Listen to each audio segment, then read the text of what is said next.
Bugun mamlakatimizda millatlararo totuvlik va diniy bag'rikelikni mustahkamlash davlat siyosatining ustuvor yo'nalishlaridan biriga aylangan. Mana shu ezgu qadriyat asosida turli millat va illat vakillari o'z urf-odatlari, bayramlarini nishonlab kelmoqda. Xususan O'zbekistonda yashovchi etnik guruh vakillari Iso Masih tavalludi, Rojdestvo bayramini ko'tarinki ruhda qarshi oldilar.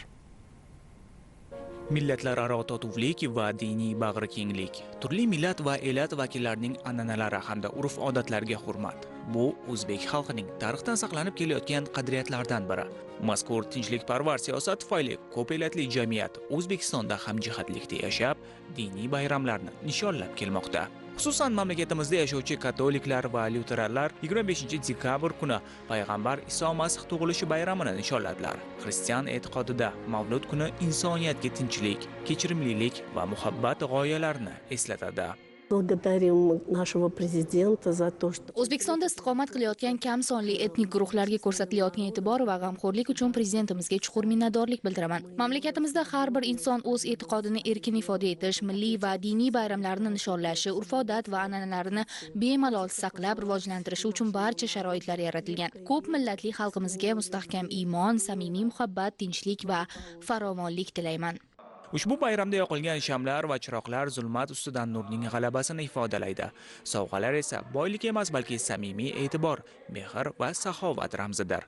Yorqin bayram an'anaviy ravishda yangi umidlar va sof niyatlar bilan kutib olinadi. Toshkent shahridagi katolik cherkovida tashrif buyuruvchilarga qulaylik yaratish maqsadida xizmatlar 4 tilda: ingliz, rus, polyak va koreys tillarida olib boriladi.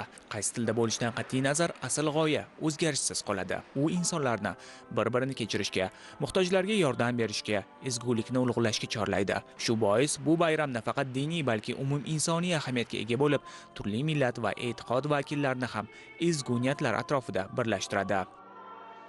Но у нас всегда соблюдались и мусульманские, и христианские. Bizning oilamizda doimo ham musulmon, ham xristian bayramlari hurmat bilan nishonlanib kelinadi. Bu bayramlarning barchasini birdek e'zozlab, tantana qilamiz. O'zbekiston azaldan ko'p millatli, do'stona va bag'rikeng mamlakat bo'lib kelgan. Chet davlatlardan mehmonlar kelganda ularning barchasi o'zbek xalqining samimiyligi va mehmondo'stligidan hayratda qoladi.